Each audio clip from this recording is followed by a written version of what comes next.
Hello বন্ধুরা, welcome to আরকে sports. আশা করি তোমরা সবাই সুস্থ ও ভালো আছো। তো এই ভিডিওতে কিছু গুরুত্বপূর্ণ আপডেটস রয়েছে যেগুলো এক এক করে ভিডিওতে শেয়ার করব, তাই একটু স্কিপ না করে এই ভিডিওটা শেষ অবধি দেখতে থাকো। এবং এই চ্যানেলে প্রথমবার এসে থাকলে চ্যানেলটিকে তোমরা সাবস্ক্রাইব এবং ভিডিওতে লাইক করে দিও। তো প্রথম যে খবরটা দেবো সেটা হচ্ছে ফিফা ওয়ার্ল্ড কাপ কোয়ালিফিকেশনের যে একটা ম্যাচ হায়দ্রাবাদ এফসি দলে অনুষ্ঠিত হতে চলেছে। এএফসির প্রতিনিধিরা হায়দ্রাবাদ এফসির মাঠ ঘুরে দেখেছে, পরিদর্শন করে দেখেছে এবং তারা স্যাটিসফাই সেই মাঠ দেখে, যার কারণে India versus Kuwait match 6 June হায়দ্রাবাদের স্টেডিয়ামে অনুষ্ঠিত হতে চলেছে। এরপরে নেক্সট আপডেটটা রয়েছে former north east United FC দলের ডিফেন্ডার ইয়াসির আহমেদ। তিনি ইজিপ্টের টপ টায়ার ক্লাব জামালেক দলের হয়ে সই করে নিয়েছে। তো ইজিপ্টের টপ টায়ার লিগে তিনি খেলবেন নর্থ ইস্ট ইউনাইটেড এফসি দলের ফর্মার ডিফেন্ডার ইয়াসির আহমেদ। এবার নেক্সট যে আপডেটটা রয়েছে সেটা হামিল এবং আনোয়ারকে নিয়ে। তো হামিল এবং আনোয়ারকে নিয়ে শেষ যে আপডেটটা ছিল সেটা হচ্ছে হায়দ্রাবাদ এফসি দল মিস করলেও 14 তারিখের গোয়া ম্যাচে তারা দুজন ফিরতে পারেন। বাট তারা এতদিন সেই চোট পাওয়ার পর তারা কিন্তু আস্তে আস্তে অনুশীলন করছেন, রিহ্যাব করছেন, কিন্তু রিহ্যাব করার পর এখন যে আপডেটটা পাওয়া যাচ্ছে যে আরও কিছুদিন সময় লাগবে, মোটামুটি 2-2.5 সপ্তাহ মতো সময় তাদের লাগবে পুরোপুরি সুস্থ হওয়ার জন্য। তো সেই ক্ষেত্রে 2-2.5 সপ্তাহ সময় লেগে গেলে মোটামুটিভাবে গোয়া ম্যাচ তারা অবশ্যই মিস করতে চলেছেন এবং গোয়া ম্যাচের পর আরও একটা ম্যাচও মিস করতে পারেন। তো সেই ক্ষেত্রে এত ভালো দুইজন ডিফেন্ডার যদি মোহনবাগান দলের হয়ে খেলতে না পারে আগামী 2 থেকে 3টে ম্যাচ, যেখানে এখন সেকেন্ড লিগ ম্যাচ চলছে, সেকেন্ড লিগের ম্যাচগুলোতে প্রতিটা ম্যাচেই ভালো পয়েন্টস তুলে নিতে হবে।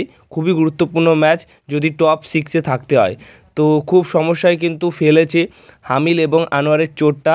তো আশা করব খুব তাড়াতাড়ি ঠিক হয়ে যায় তাদের চোটটা এবং খুব তাড়াতাড়ি যেন তারা মাঠে ফিরে আসুক। বাট 2 থেকে 2.5 সপ্তাহ কিন্তু লেগে যাবে তাদের মাঠে ফিরতে। এবার সবশেষে যে বিষয়টা শেয়ার করার রয়েছে রয় কৃষ্ণা। তো অনেকেই কম বেশি আমাকে ইনস্টাগ্রামে মেসেজ করে প্রশ্ন করেছে যে রয় কৃষ্ণা, বিদেশি প্লেয়ার রয় কৃষ্ণা মোহনবাগান দলের হয়ে একটা সময় তিনি অনেক গোল করেছেন, অনেক ম্যাচের নায়ক এবং সমর্থকদের তিনি অন্যতম সেরা একজন ফেভারিট প্লেয়ার। তো তিনি বর্তমান সময় দাঁড়িয়ে ওড়িশা এফসি দলের হয়ে খেলছেন। তো রয় কৃষ্ণা কি আবার মোহনবাগান দলে ফিরতে পারে? তো এই বিষয়টা নিয়ে অনেকেই প্রশ্ন করেছো।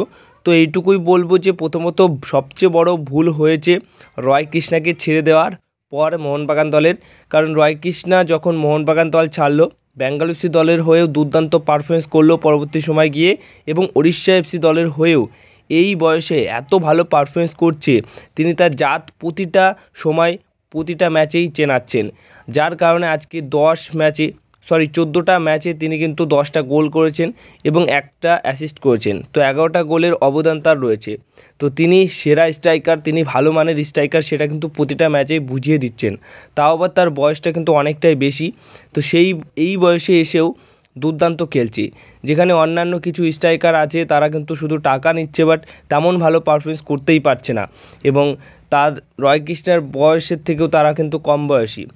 তো একটাই কথা বলবো যে রয় কৃষ্ণা মোহনবাগান দলে আর ফিরবে না, কারণ রয় কৃষ্ণার ফেরার হলে তিনি কিন্তু এই মরশুমেই ফিরতে পারতেন, তাকে নেওয়ার জন্য মোহনবাগান দল ঝাঁপাতে পারতেন। বাট রয় কৃষ্ণাকে ফেরানোর জন্য মোহনবাগান দলের আর কোনো রকম ইচ্ছা প্রকাশ বা ইচ্ছা নেই, যার কারণে রয় কৃষ্ণাও মোহনবাগান দলে আর ফিরবে না। আর রয় কৃষ্ণা এটাই লাস্ট আইএসএল খেলবে, এরপর তিনি এ লিগে চলে যাবেন, এ লিগেই তার একটা ক্লাবের হয়ে তারপর তিনি ফুটবল জীবন থেকে অবসর নেবেন।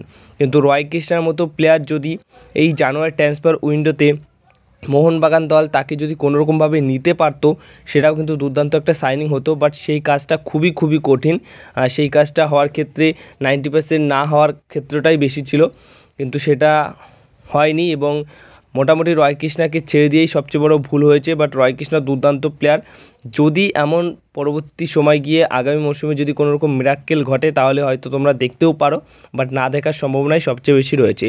তো তোমরা রয় কৃষ্ণাকে কতটা মিস করো, আর তোমার দেখা সবচেয়ে ভালো স্ট্রাইকার আইএসএলে কোন প্লেয়ার সেটা অবশ্যই কমেন্ট বক্সে জানিয়ে দিও।